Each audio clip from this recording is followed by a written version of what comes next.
May isang Ilocano ay ayatunda ka, mahal na Presidente BBM. Kaya nang nakikita niyo sa slogan ko, we love BBM, ang aming mahal na Presidente mula sa Region 1. Kasi may isang Ilocano, may isang Ilocano ay ayatunda ka, mahal na Presidente BBM.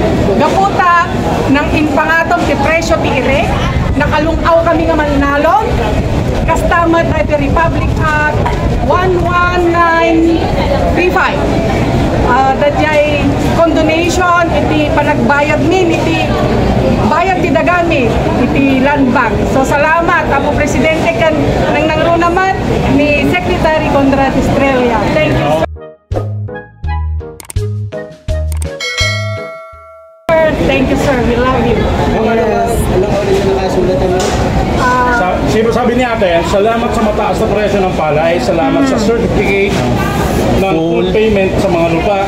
Maraming salamat, Darth Secretary Conrad Estrella. Mabuhay kayo. Ito po ma'am, tanong ko lang po kasi po nakalagay po dito, salamat sa mataas na presyo ng palay. Samantala po kasi yung iba ma'am, nagre-reklamo sa 20 pesos na bigas. Ano po ma'am ang masasabi nyo po doon? Parang hindi ko yung sa presyo ng bigas, parang hindi naman nagbago. Ganun pa rin noon at hanggang ngayon. Mahal pa nga yata, no? Pero sa presyo ng palay, ay grabe. Thank you, Sir BBM. Yun po ang hindi, yan po nila mamang hindi na-appreciate. Yung pagtaas ng palay, pabor po sa inyong magsasaka. Pabor sa aming magsasaka. Yes po. Kaya kahit na ganito lang po yung ating slogan, yes po. Hindi siya kagandahan, pero ito ay galing sa aming mga puso.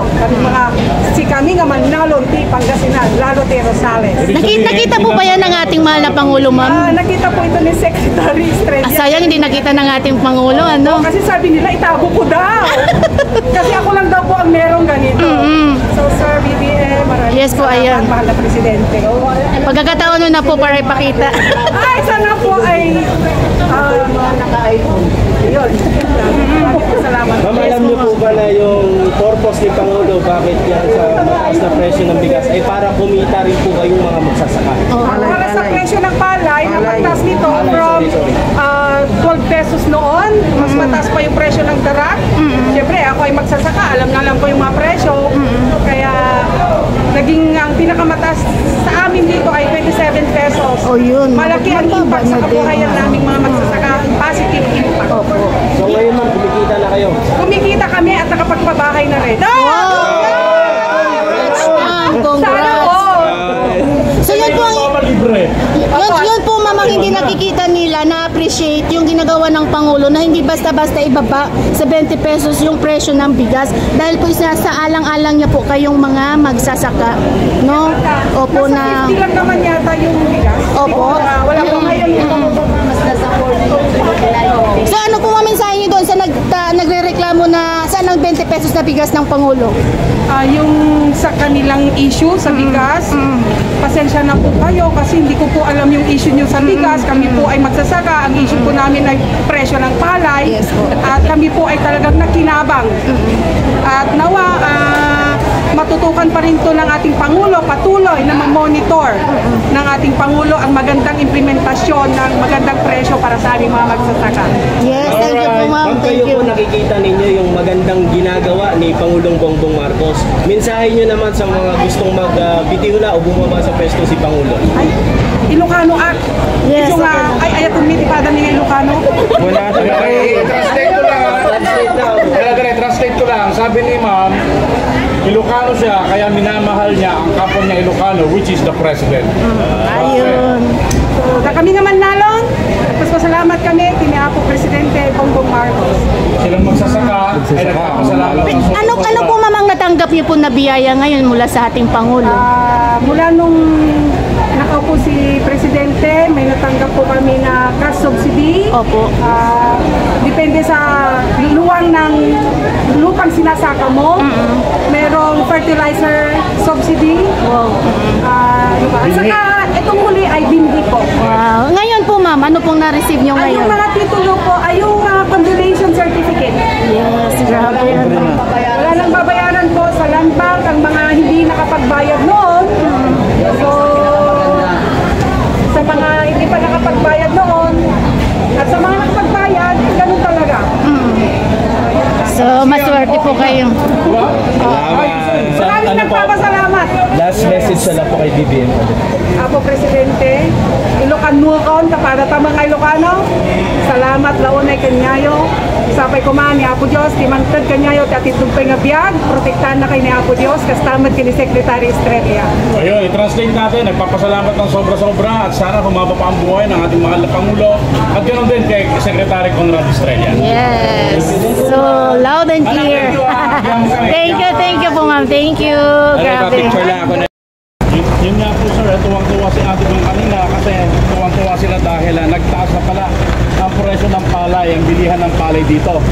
Kaya sobrang pasasalamat sila sa ating mahal na Pangulong PBBM dahil Pati rin kami sa part ng Department of Agrarian Reform, masaya rin kami kasi matutulog natin sila. Aside from mga support services natin, siyempre yung capital nila mararagdagan kasi hindi na sila magbabayad. Siguro yung savings nila sa pagbayad makakatulong sa pagpaaral sa mga anak. nagpapatayo ng bahay eh. Magpapatayo ng bahay. Siyempre kung marami, magpapatayo na ng bahay. Diba? So kung mapaaral nila yung mga anak nila, yan eh, additional pride sa kanila na kahit sila membro ng farmers group, meron silang additional income para sa pagpaparal sa kanila. Kayo po ay nasa Department of Agrarian Reform. Assessment nyo po sa 2 taon na pamumuno ni Pangulong Bongbong Marcos kasama si Secretary Conrad Estrella. Siyempre, yung rate namin, kung ang rating natin is 1 to 10, nasa 10 kami. Kasi ibig sabihin yung implementation namin sa GAP, successful. Kasi nakakatulong kami sa mga agrarian po beneficiaries natin at saka yung mga beneficiary organizations. Sir, totoo po ba na hindi na natutulog si Secretary Conrad Estrella? Oo, kasi talagang busy siya at nakikita naman natin lahat ng mga regions, lahat ng mga provinces pinupuntahan. So yun siguro ang ibig sabihin na hindi na natutulog. On the go. Always on the go. Kasi taga Ilocos Norte kami. Nagpapasalamat kami ng buong buo kay Pangulong President Bongbong Marcos kasi itinuloy niya yung mga gawa ni Apulacay, itinuloy niya at sana itong pagkakataon na ito successful na lahat ng mga At nakikita naman po natin sir no, na iba ang pagmamahal ni PBBM sa magsasakat mga mangingisda no. Oo, kasi yun palagi yung binibigyan niya ng mga importansya.